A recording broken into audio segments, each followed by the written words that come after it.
Olá, bom dia, meu amigo, minha amiga, que vem diariamente acompanhar esse devocional matinal, para que juntos possamos crescer em graça, aprender mais sobre a Bíblia. Também as pessoas novas, né, que vêm chegando, bom dia para todos vocês, todos aqueles que têm interesse na palavra do Senhor, de aprender, de crescer em graça, de desenvolver os nossos dons e talentos. Bom dia àqueles que têm o desejo de prosseguir com o Espírito Santo no coração, na mente, ouvindo a voz do Espírito e fazendo a vontade do Senhor Jesus.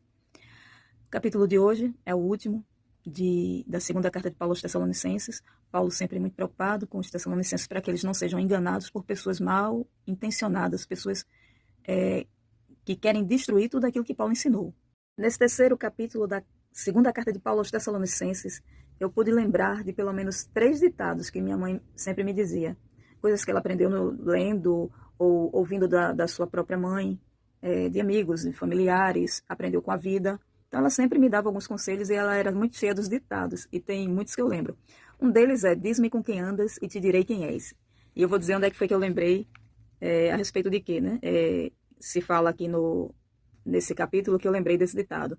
É que Paulo diz assim, ó, em conselhos finais: irmãos, em nome do Senhor Jesus Cristo, ordenamos a vocês que se afastem de todo irmão que vive de forma desordenada e não segundo a tradição que vocês receberam de nós. Veja se não é verdade. Quando nós andamos com pessoas que têm bons hábitos na vida, pessoa educada, tem uma alimentação mais regular, mais saudável, tem hábito de beber água e lhe incentiva, lhe influencia, gosta de fazer exercícios, não anda com palavras torpes, né, palavras que incomodam os ouvidos, né, aqui os famosos palavrões ou aquilo que a gente chama de mente poluída. Então, quando são pessoas do bem, você tem a tendência a adquirir bons hábitos. Contudo, quando você passa muito tempo com pessoas que têm hábitos ruins, é possível que você adquira alguns maus hábitos. E Paulo aconselha os Tessalonicenses, e nós nos aconselhamos aqui, a andar com pessoas do bem que não vivam de maneira desordenada. E aqui ele fala de trabalho.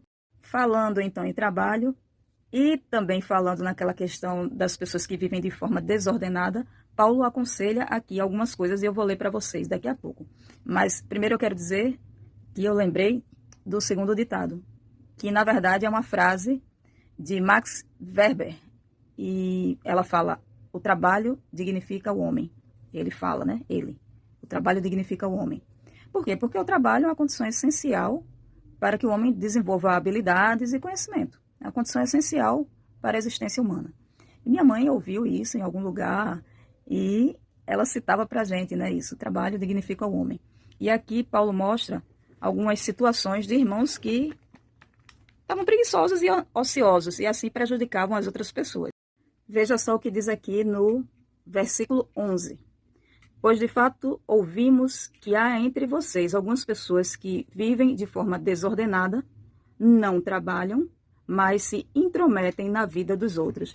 Veja o que acontece com a pessoa que não trabalha e o que ele faz com a vida dos outros. Fica ali olhando a vida dos outros, não tem o que fazer. Isso já me lembra o terceiro e último ditado que eu fiquei de falar para vocês, mas antes disso eu peço que não esqueça de deixar aquele joinha, aquele like, tá bem? Para ajudar o canal a chegar a mais pessoas. E o próximo ditado que minha mãe falava vários, né? Mas era que mente desocupada é a oficina do mal. Hoje a gente escuta dizendo mente desocupada é a oficina de Satanás. Há muita sabedoria nesses ditos populares, né? Nessas frases que nossos pais aprenderam e passaram para nós, e às vezes a gente passa até adiante para os filhos. E gostaria de concluir esse livro, né? Essa carta maravilhosa, com aquelas famosas saudações de Paulo. E eu gostaria de chamar a atenção para uma coisa aqui, ó. Ele diz assim, ó: saudações. Que o Senhor da paz, Ele mesmo dê a vocês paz sempre, de todas as maneiras. O Senhor esteja com todos vocês. A saudação é de próprio punho. Paulo. Ponto.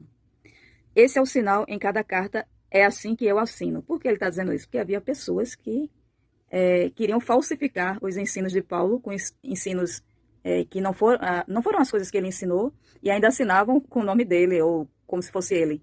Outra coisa interessante é que quando Paulo dizia que estava escrevendo de próprio punho, além de ser ele mesmo que estava assinando, né, ele dá o sinal, significava também que ele estava melhor, né, numa situação melhor, ou seja, mesmo que ele estivesse preso, ele estava com as mãos desatadas, ele não estava acorrentado. Que coisa boa, né? E termino aqui dizendo: como Paulo dizia sempre no final de suas cartas, que a graça e a paz de nosso Deus, nosso Senhor Jesus Cristo, o Espírito Santo esteja sempre conosco, sempre com você e comigo. E que nós evitemos a ociosidade, não andemos com pessoas desordenadas, que possamos seguir bons conselhos, reter o que é bom. Um ótimo dia para todos.